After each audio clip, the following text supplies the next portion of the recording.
Bonjour, je suis Delphine Zanelli. Bienvenue dans le podcast L'entreprise de demain. Un podcast né de l'envie de valoriser des initiatives pour construire une entreprise plus vertueuse, attentive à son impact social.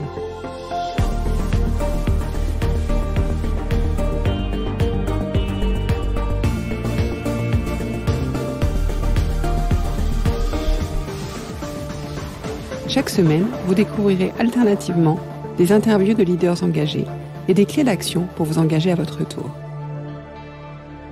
Je vous souhaite une bonne écoute.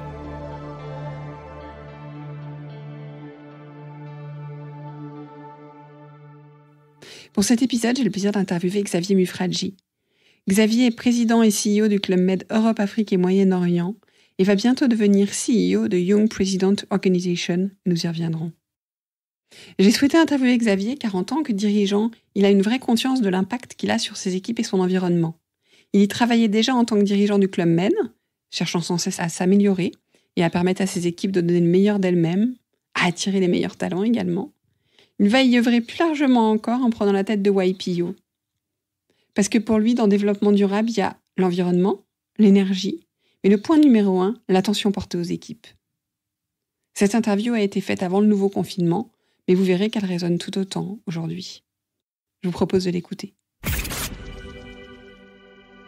Bonjour Xavier. Bonjour. Donc, merci d'avoir accepté de me rencontrer. Xavier, vous êtes entre deux missions, vous allez nous l'expliquer. On devait échanger en mars dernier, mais pour les raisons qu'on connaît, ça a été reporté. Et puis entre-temps, vous partez sur une nouvelle mission qui fait sans doute beaucoup sens par rapport à votre chemin. Mais je vais vous laisser donc vous présenter et nous l'expliquer. Bon, donc Xavier Mufradji, je suis aujourd'hui le PDG du Club Med pour l'Europe, l'Afrique et le Moyen-Orient. Un Club Med où j'ai fait une grosse partie de ma carrière, puisque ça fait 15 ans. Et en fait, je vais prendre la direction en décembre d'une organisation qui s'appelle YPO, YPO en français, Young President Organization, une organisation anglo-saxonne assez unique qui a été créée en 1950. Et qui est vraiment dans un virage extrêmement fort de développement dans le monde entier. Alors en quelques mots, YPO, je vais commencer par l'histoire. C'est une organisation qui a été créée en 1950. Donc en même temps que M. Trigano créait le Club Med, on avait un jeune patron de 31 ans qui créait cette organisation. Et en fait, à l'époque, il devenait le patron d'une entreprise de 300 employés dans l'Illinois, aux États-Unis. Et il se rendait compte que de devenir dirigeant, c'était que le début. On n'est pas dirigeant, on le devient. Et il sentait le besoin de se développer sur sa fonction. Il se rendait compte qu'à 31 ans, il avait sans doute un niveau d'expertise pour prendre le poste, mais il lui manquait beaucoup de choses qu'il n'avait pas pu faire en termes d'expérience. Et comme un peu un sportif de haut niveau, il sentait que les personnes qui pouvaient l'aider, le challenger, le coacher, même si on ne parlait pas de coacher à l'époque, seraient des dirigeants qui auraient eu cette expérience il y a quelques années, qui seraient en train de la vivre, mais sans doute dans des secteurs complètement différents. Et puis s'ils pouvaient partager chacun leur challenge, ça leur permettrait de se développer. C'est comme si vous aviez un jeune footballeur qui avait son premier contrat professionnel. Il disait il serait coaché par Lewis Hamilton, champion du monde de Formule 1, un Tiger Woods, un Guy Forget, Yannick Noah, donc des gens de qui ont le même envie de se dépasser et d'être toujours numéro 1 de leur sport et qui savent que c'est un travail de tous les jours, mais de secteurs un peu différents pour se permettre de s'ouvrir. C'est un peu la genèse, j'ai envie de dire, de cette organisation. Et aujourd'hui, c'est 30 000 CEO dans le monde. Beaucoup encore dans les pays anglo-saxons, mais une forte progression aujourd'hui dans des pays comme la France, l'Italie, l'Espagne, donc des pays latins. Et quand vous dites CEO, c'est quel profil ? Alors aujourd'hui, notamment aux États-Unis, c'est 40% de patrons d'entreprises familiales, 40% de petites et moyennes entreprises, et moi, ce qui était mon cas, lorsque j'ai rejoint d'abord en tant que membre de l'organisation, 20% d'exécutives de grosses boîtes dans le monde, ou des patrons de grosses boîtes dans le monde. C'est beaucoup plus représentatif justement de l'ensemble des régions, que ce soit aux États-Unis ou même dans le cas de la France. Il y a une forte présence aussi en province. D'accord. Et qu'est-ce qui... Alors d'abord, pourquoi est-ce que vous avez eu envie de rejoindre cette organisation ? En quoi ça ça suit, en quoi ça vous permet d'avancer dans votre parcours? Alors c'est une organisation, moi déjà j'ai rejoint il y a 4 ans en tant que membre, parce que j'étais PDG du Club Med dans la zone nord-américaine et Caraïbes. Et après 8 ans, j'avais eu mon poste à 31 ans, qui était assez exceptionnel. On réussit d'abord à tenir son job, on arrive à ce que les résultats commencent à progresser et on se rend compte que en fait, le plaisir de notre métier, c'est l'impact aussi qu'on a dans notre organisation, nos employés, et que lorsque l'entreprise se développe, elle a aussi un impact positif dans l'écosystème dans lequel on travaille. Et donc ça, c'était un peu mon chemin personnel. Et puis l'organisation qui nous pousse vraiment justement à développer, quel est your purpose in life? Quel est votre objectif dans la vie? Qu'est-ce qui vous fait vibrer? Qu'est-ce qui vous donne envie? Qu'est-ce qui vous donne de l'énergie? Je me rendais compte que ce qui me plaisait avant tout, c'est de me dire que si j'impacte un groupe de personnes, je pouvais en impacter encore beaucoup plus derrière. Et donc à un moment où je me posais des questions sur peut-être un virage de carrière, après 15 ans au club, je me disais, Xavier, qu'est-ce que tu choisirais? Je sais pas, peut-être des réseaux d'écoles privées, des universités qui aujourd'hui se développent aussi sur le loisir et qui vont chercher les gens du tourisme. Et on m'a dit, mais tu sais Xavier, le YPO cherche un nouveau CEO. Et il y a eu un grand silence, puisqu'effectivement, en discutant, ça semblait comme une évidence, puisque en impactant nos 30 000 CEO, on parle de 10 millions d'employés. Donc c'est ça, mon chemin personnel était là, c'est aligner une envie personnelle avec un challenge d'entreprise qui vous ressemble. Et justement, c'est intéressant parce que vous prenez quand même le rôle la tête de cette organisation à un moment charnière dans le monde. Et sur ce podcast, on s'intéresse particulièrement en fait au rôle de l'entreprise, à son impact social justement, et au rôle qu'elle a dans l'évolution qu'on doit avoir. Donc, comment est-ce que vous voyez l'organisation jouer? Quel rôle vous voulez que l'organisation joue et comment vous la voyez jouer? Alors l'organisation, c'est d'abord ses membres, c'est-à-dire que c'est eux les membres qui décident un peu des priorités qu'ils veulent avoir, et on essaye aussi d'avoir un esprit global et après de l'adapter aux aux coutumes, aux approches locales. Ça, c'est extrêmement important, sinon ça fonctionne pas.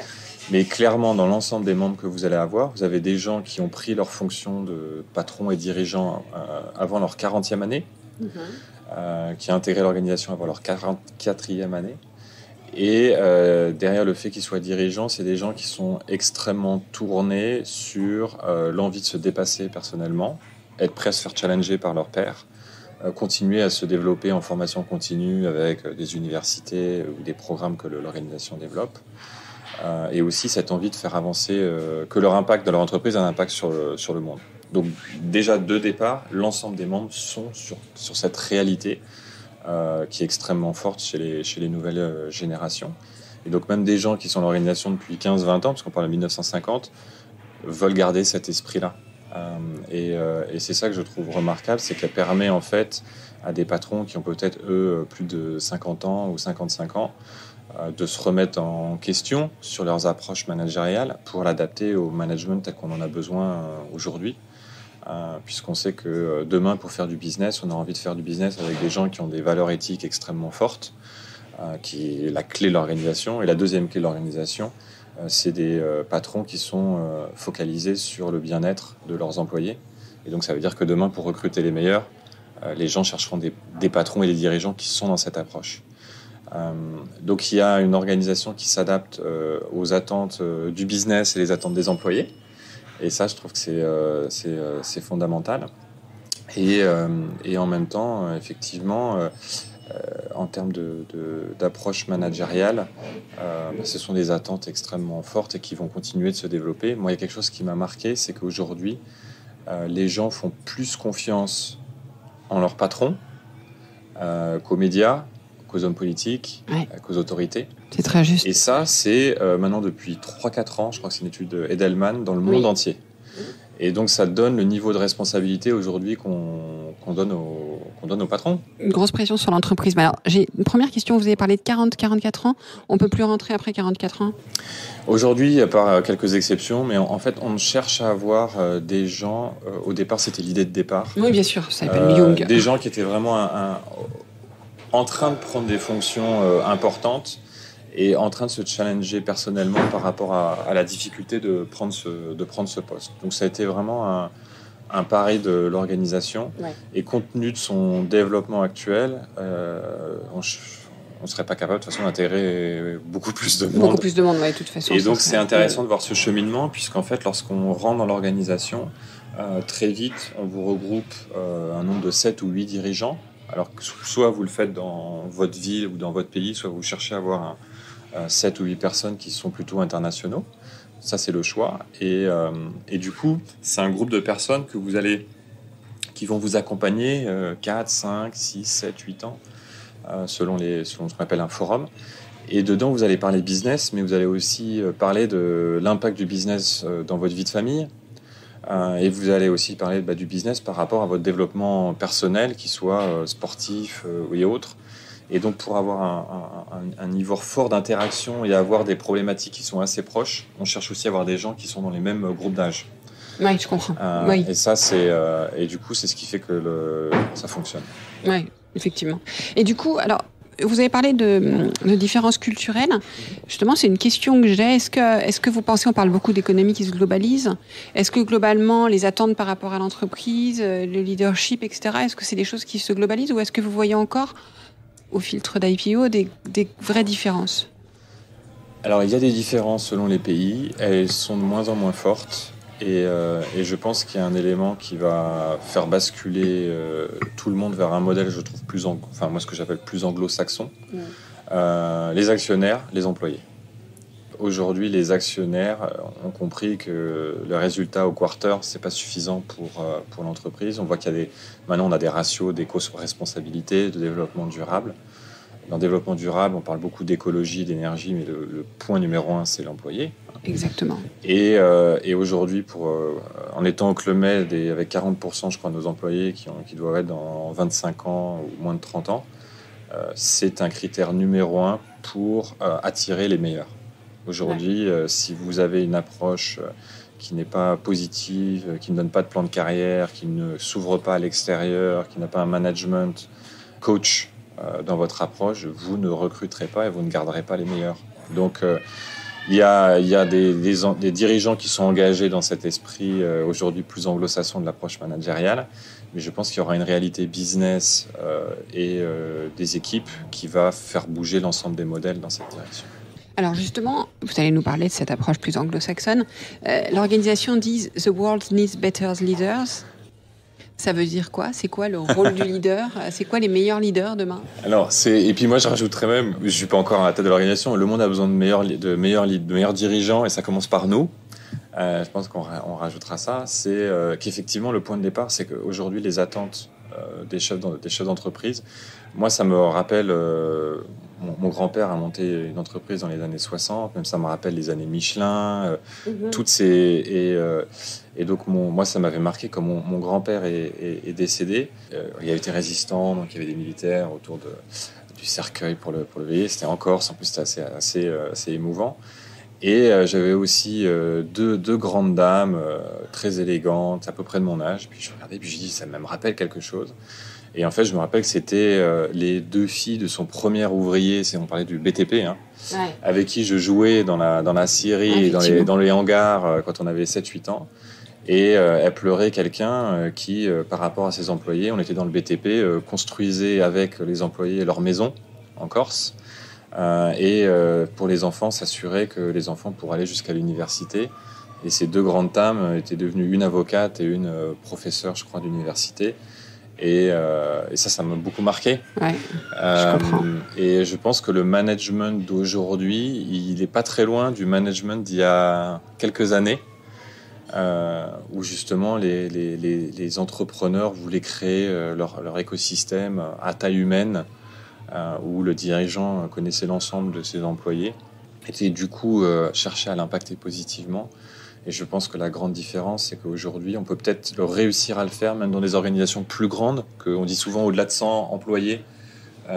C'est difficile d'avoir un impact direct sur nos équipes. Donc souvent, on fait un 2e bureau parce qu'on dépasse la centaine. Mais avec les outils digitaux aujourd'hui, On voit nos outils pour parler en direct avec nos employés.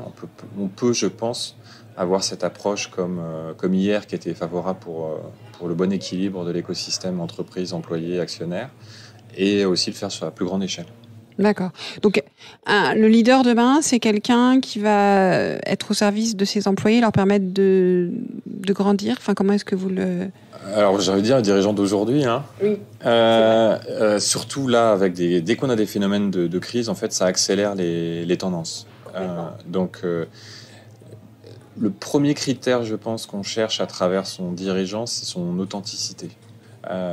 Et authenticité, je suis de la même manière au bureau que je suis à la maison. Pour être authentique, il faut avoir une bonne confiance en soi. Vous rencontrerez que les gens qui sont vraiment authentiques, authentiquement authentiques, sont des gens et des dirigeants qui ont fait beaucoup de travail sur eux-mêmes, qui savent où ils vont dans l'entreprise, mais aussi en tant que personne, qui aiment les gens et qui vont du coup connecter facilement avec leurs équipes, mais aussi avec les entreprises à l'extérieur, avec leurs partenaires sociaux. Ils vont être en pleine prise, par exemple, directe avec les partenaires sociaux plutôt que de le donner au service des ressources humaines. On va en parler en plein centre de la communication interne, plutôt que de dire je vais donner ça à un autre service. Donc authenticité qui vient d'une confiance en soi, un travail sur soi-même et l'envie d'aller vers les autres et de rester au contact du terrain. Ça, c'était la clé des dirigeants d'hier. Ça s'est perdu un peu en route et je pense que ça revient comme élément fondamental. Et nous, ce qu'on pense dans l'organisation YPO, ce sont des gens qui sont comme des joueurs de tennis qui arrivent à la première place. Ils savent que le plus dur, c'est de rester. Et c'est pas de rester parce que on va faire que son bureau est de plus en plus confortable et qu'on va rajouter des signes de dirigeants avec la plaque à l'entrée au parking, la petite clé pour aller au 6e étage bien planquée. Mais non, rester au haut niveau pour un sportif, c'est des gens qui savent que, comme le iPhone, s'ils ne s'upgradent pas tous les ans, s'ils ne se reposent pas des questions, ils deviennent obsolètes. Donc c'est ça le dirigeant d'aujourd'hui, une authenticité, une envie d'aller vers les autres, l'envie de se dépasser tous les jours comme un sportif. Et de plus en plus, souvent les stratégies d'entreprise, on ne va pas dire que c'est facile à avoir, mais on n'impressionne plus avec la capacité à avoir une stratégie. On dit toujours pour les dirigeants que la seule stratégie que vos clients voient, c'est votre exécution. Et donc, je pense que tous les patrons, moi maintenant que je rencontre, se rendent compte que bon, la stratégie, elle est fixée, mais en fait, dans nos grandes organisations, la difficulté, c'est de faire avancer les choses. Et on se rend compte que pour faire avancer les choses, les problèmes ne sont pas en externe, sont souvent en interne. Et ça revient sur les éléments. On n'arrive pas à avancer les choses si vos organisations sont trop lourdes, si vous perdez le contact du terrain, si vos équipes ne savent pas où vous allez. Donc ça ressente le sujet de rester authentique avec son approche, donner des directions, des guidelines plutôt que des descriptifs de postes et de piloter avec vous des patrons engagés, des équipes engagées. Et si on revient à YPO, vous disiez là, quand on discutait en amont de l'interview, que c'était justement une organisation, vous l'avez expliqué, avec des profils quand même assez mixtes, assez faciles d'accès. Vous disiez qu'il n'y a pas de côté élitiste, donc qu'il y avait d'ailleurs en France une représentation importante d'entreprises familiales et pas forcément parisiennes. C'est la force c'est pas forcément une volonté au départ, mais on se rend compte que les profils qu'on recherche, c'est des gens qui ont justement cette ouverture d'esprit, qui ont un besoin aussi de se faire challenger. Certains ont été patrons d'entreprise sans avoir fait les filières classiques qu'on connaît françaises, d'école moi j'en suis le pur produit, école publique, prépa, école de commerce. Mais des gens qui se sont construits sur place, soit en ayant inventé leur propre business, soit en essayant de développer des business familiaux. Donc ce sont des gens extrêmement humbles. Ce sont des gens qui sont énormément en écoute. Et en partie, puisqu'après, donc il y a une plus grande, représentativité de la vérité, en fait. Et moi, c'est ça que je trouve ça intéressant. Et je parle de la France, mais je parle dans plein de pays. Lorsqu'on parle aujourd'hui des phénomènes quand il y a eu au Brexit en Angleterre ou tous les phénomènes qu'on voit à travers le monde, il y a quand même le retour des populations de se dire le monde ne se décide pas à Londres, la City c'est pas l'Angleterre, Paris ce n'est pas la France, et on voit ça dans l'ensemble dans le monde. Ou même si je prends l'exemple des raisons pour lesquelles Madame Clinton avait raté son élection, c'est qu'elle s'est focalisée sur la côte Est, la côte Ouest, et elle a perdu l'élection dans les Grands Lacs, qui était pourtant le terreau des démocrates. Et ces gens-là lui ont dit, mais Los Angeles et New York, c'est pas le Michigan. Donc c'est ce que je trouve intéressant, ce sont des entreprises qui sont vraiment représentatives de la réalité de l'économie de nos pays. Et ça leur donne aussi une voix, et de se rendre compte que eux aussi, même à Lyon, si je suis dans la tech, si je suis dans les labos, parce qu'il y a pas mal de labos à Lyon, ça m'intéresse de discuter avec des labos qui sont en Caroline du Sud, des labos qui sont en Chine, des labos qui sont en Allemagne. Et j'ai pas forcément d'être basé à Paris pour rencontrer ces gens-là. Rencontrer ces gens-là. Et du coup, c'est quand même intéressant aussi, une organisation américaine qui met un Français à sa tête. Alors, vous avez quand même travaillé longuement aux États-Unis. Vous avez une femme anglaise, donc vous avez franco-américain. Vous êtes franco-américain, donc il y a quand même beaucoup. Mais est-ce que ça traduit aussi quelque chose de spécifique par rapport à l'organisation ? Ça a vraiment été ce que j'ai compris dans le process, il y a beaucoup de personnes dans le process. L'organisation souhaitait le plus possible avoir un profil international.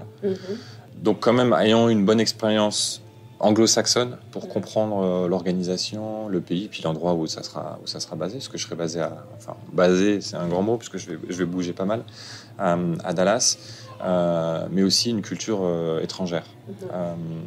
Et c'est une organisation qui, comme elle cherche à pouvoir donner une vision globale à ses membres, comme je disais, se rendait compte qu'il y avait énormément de demandes dans des pays comme la France, l'Allemagne, l'Italie, l'Espagne, l'Afrique, où j'ai aussi habité, et que du coup, pour pouvoir rentrer dans ces pays-là, il fallait avoir une capacité à comprendre chacune de ces cultures, et se rendant compte que souvent des profils 100% anglo-saxons, américains ou britanniques, avaient une difficulté à comprendre la réalité de chacun de ces pays. Alors, Xavier, c'est peut-être un peu tôt pour vous poser cette question, mais vous devez quand même avoir une idée en prenant ce poste. Ça ressemblerait à quoi ? Alors, je veux dire, la réussite, c'est pas pour une question d'ambition personnelle, mais vous avez envie d'emmener où YPO dans les années qui viennent, et vous avez envie que YPO ait quel impact sur le monde et sur les problématiques qu'on rencontre aujourd'hui ? Alors c'est un peu tôt effectivement, mais on a, de ce que je vois, des envies de l'organisation et même moi de ce que je vois en termes de potentiel, je pense qu'aujourd'hui on est une organisation qui est en train de devenir une plateforme. Quand je dis organisation à plateforme, c'est-à-dire que c'était souvent des présences par chapitre, donc par ville ou par petit pays, et qui a une envie aujourd'hui d'aller plus vers une notion de plateforme où j'ai 35 ans, je suis en train de monter ma boîte, ça m'intéresse d'avoir l'avis de gens qui sont à Paris, Lyon ou à Bruxelles, mais ça m'intéresserait quand même d'avoir l'avis de quelqu'un qui est dans la Silicon Valley ou qui est à Shanghai. Donc c'est ce qu'on est déjà en train d'amener, la plateforme, et même je parlerai après d'écosystème. En termes d'organisation, c'est qu'en fait, selon les besoins, les attentes, chaque besoin de membre peut être complètement différent par rapport au type d'entreprise, par rapport à son âge, par rapport à sa situation familiale. Et donc, c'est là où l'organisation va vraiment se caler par rapport aux membres. On sait les membres qu'on a, on sait ce qu'ils recherchent, et on leur donne une multitude, une infinité de possibilités d'interaction qu'ils peuvent avoir avec d'autres membres ou des projets, des programmes qu'on met en place pour leur permettre de se développer personnellement en tant que patron d'entreprise et en tant que personne, en tant que père ou mère, et voilà, et derrière d'avoir un impact positif. Ça, c'est le premier choix, c'est de passer d'organisation plateforme aujourd'hui, demain un écosystème. La deuxième chose, un peu liée, c'est de continuer notre transformation digitale avec des modes hybrides entre le physique et le virtuel. Le troisième, c'est qu'il y a quand même un choix aujourd'hui d'être plus visible à l'extérieur, qui est plutôt aujourd'hui une organisation plutôt intime, puisque les gens partagent des choses entre eux. Je ne cherche pas forcément à dire qu'ils faisaient partie de l'organisation, mais on se rend compte aujourd'hui que demain, les gens même qui ne feront pas partie de l'organisation YPO, lorsqu'on veut faire du business avec les gens, on va avoir le sentiment qu'on peut avoir confiance avec la personne qu'on peut avoir. Et on sait que tous les membres YPO, par rapport à leur approche, leur niveau d'éthique, sont des gens, on peut faire du business dans la durée. Donc ça, c'est important. Et de l'autre côté, je pense que pour les employés de demain, lorsqu'ils iront sur les différents sites pour savoir quels sont les meilleurs employeurs, savoir que le dirigeant fait partie de l'organisation, ça donnera aussi énormément de certification, ou en tout cas un signe du mode managérial qui est fait dans l'entreprise. Donc, et après, il y a les domaines dont vous parlez qui sont les éléments de société. Il y a sans doute des grands thèmes sur lesquels on va vouloir répondre. Je pense que les sujets aujourd'hui tels la diversité dans toutes ses significations va être un point où, comme toute direction qui regroupe des dirigeants d'entreprise, on va devoir répondre présent. Et aujourd'hui, on manque même de chiffres pour pouvoir savoir où on en est aujourd'hui. Oui, ça me paraît important parce que je pense que on voit que c'est compliqué. Je veux dire, ça nécessite pour certaines entreprises de pivoter, de faire un peu pivoter leur business model. Et tout seul, c'est une sacrée gageure. Donc je pense que c'est des réseaux intéressants sur lesquels s'appuyer. Et je pense que souvent, les sujets de diversité, c'est que les patrons ont du mal à y consacrer suffisamment de temps par rapport aux urgences de business. Ne savent pas comment commencer le sujet et du coup ont tendance à déléguer ce sujet-là alors qu'il est au cœur de leur rôle de patron. Les patrons sont souvent bons pour traiter l'urgence du moment ou le sujet stratégique où il faut avoir un acte maintenant. C'est plus difficile pour nous de dédier du temps sur des sujets qui sont stratégiques mais pas exactement tout de suite où il faut y consacrer suffisamment de temps tous les jours. Et ce qui est intéressant par rapport à l'organisation, c'est que par son mode de travail et le challenge fait par ses collègues, d'abord on va trouver des gens dans l'organisation qui ont réussi ce changement et ils vont pouvoir communiquer comment ils y sont arrivés et ils vont pouvoir surtout se communiquer quel a été l'impact de ce changement de stratégie. Et dans l'exemple, moi je fais partie du Club Med où franchement la diversité c'est au cœur de nos valeurs depuis 1950. J'ai beaucoup partagé avec mes collègues, notamment nord-américains, pour leur montrer la force de la diversité. Et montrer que la diversité, c'est pas juste mettre des gens dans une équipe qui sont un peu différents. Il faut surtout leur dire que s'ils sont dans l'équipe, il faut on doit célébrer leur diversité. Ils doivent lever la main lorsqu'ils ont un avis qui est différent du reste de l'équipe. Et plutôt que d'avoir un tout petit point commun, non, la force d'une équipe, c'est on utilise la diversité de chacun, puisqu'en fait, après, on se rend compte que chacun a sa propre diversité. Et donc d'avoir partagé avec eux, et eux, puisqu'on avait cette possibilité-là, moi, de les faire venir dans nos villages au Club Med, de leur montrer, regardez la vérité de la diversité. Je montrais les équipes, les nationalités, les âges, les sexes, les sex orientation. Et ils étaient dans la salle et ils voyaient les réunions qu'on avait, ils voyaient comment on faisait appel à chacun, et de le voir en pleine face, ce que peut être une réunion lorsqu'on a une équipe diverse et des équipes qu'eux avaient tendance à voir dans leurs entreprises, ça leur a démontré à quel point c'était peut-être très difficile à lancer, mais qu'en fait le retour est assez rapide et positif. Donc de beaux projets à venir alors. Exactement. Je vous souhaite beaucoup de réussite pour vous, pour YPO, et puis pour nous tous, parce que ça a un impact sur tout le monde. Merci Xavier. Merci beaucoup. Merci à tout le monde. Passionnant, non ? Et là, vous vous demandez peut-être comment mettre en pratique ce que Xavier nous propose ici. Quelles sont les clés ? Eh bien, je vous donne rendez-vous jeudi prochain, dans le prochain épisode de Pourquoi pas vous. À bientôt. Merci pour votre écoute. J'espère que l'épisode vous a plu. Faites-le moi savoir en laissant des étoiles et des commentaires sur Apple Podcast. Cela me permet de le faire connaître, le podcast, et m'encourage à le poursuivre. Rejoignez-moi également sur le groupe LinkedIn L'Entreprise de demain pour échanger avec d'autres auditeurs, proposer des invités.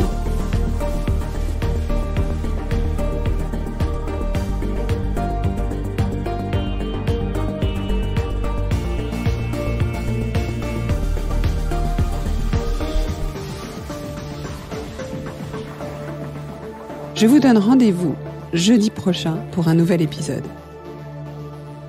Cette série est produite par Delphine Zanelli et Ose Masterclass. Réalisation sonore Cyril Carillon et au micro Delphine Zanelli.